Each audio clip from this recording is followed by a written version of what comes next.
أعوذ بالله من الشيطان الرجيم بسم الله الرحمن الرحيم یوسلو اشتم نمبر آیات سورة النساء پنځمه سپاره ويستفتونك او دوی تپوس کوي دستانا فی النساء د زنانو په باره کې قل الله ورته فرمای چې الله تبارک وتعالى یفتیکم فتوا درکوي تاسو ته فیهن د دې زنانو په باره کې وما یتلا او هغه چې تلاوت کولی شي علیکم په تاسو باندې فی الکتاب په کتاب کې په قرآن کې فی یتام النساء په یتیمانو زنانو اللاتی هغه لا تؤتونهن چې تاسې نه ورکوئ د یتیمانو زنانو ته ما هغه مهر کتب لهن چې مقرر شوی دی د دوی دپاره وترغبون او تاسې مینه کوئ ان تنکحوهن چې تاسې نکاح وکئ د یتیمانو زنانو سره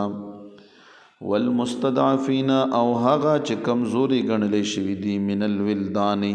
د هلکانو نه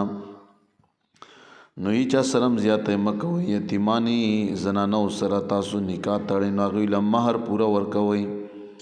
داسې نه چې هغه یتیمان وي د تپوسې څوک نه وي او ته ورسره ظلم او زیاتی کوي الله خوشته دی د هر چا وان تقوموا او دا چې تاسې ودرېږئ لیلیتامه د یتیمانو دپاره بالقسط په انصاف باندې وما تفعلوا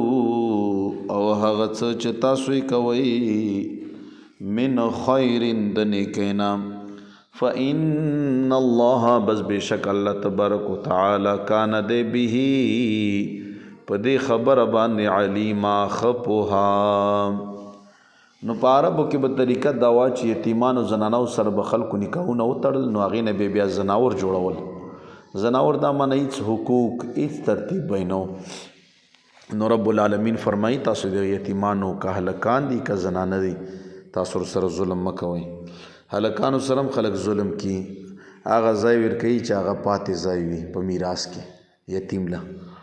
مال حال هغه خبره چې هم داسې ورکوي چې د قرضو ډک ورکوي او زنانو سره هم یتیمانې کومې زنانه وي هغوی سره هم ډېر ظلم کېږي نو الله پاک فرمایي دا ظلم زیاتی مه کوئ مهر هم پوره ورکوو د بل نه یې ښه خیال ساتو ځکه چې هغه خامخه یتیمان دي چې هغه د پلار جدایي محسوس نه کړي نو ترونو ته د خاندان خلکو ته د بیان دی او قرآن عظیم الشان دا وضاحت کړی دی راځئ چې عمل پې وکړو او چې څومره پورې کېږي چې د یتیم ملګرتیا وکړو حدیثو کې راغلي چې په عرش باندې زلزله راشي چې الله ورته وفرمایي چې عرش ودرېږه چې عرش ورته وایي چې یا الله زه به ودرېږم خو په ځمکه باندې چا یتیم وژاړلو د دغې وجې نه په ما باندې هیبت او زلزله راغله حدیث کې نبی علیہ السلام مبارک دا دوی ګوتې سره ونیوي دا شهادت ګوته او دا منځ والا ګوته او وی فرمایي چې څوک د یتیم پرورش کوي زه او دی به په جنت کې داسې یو سره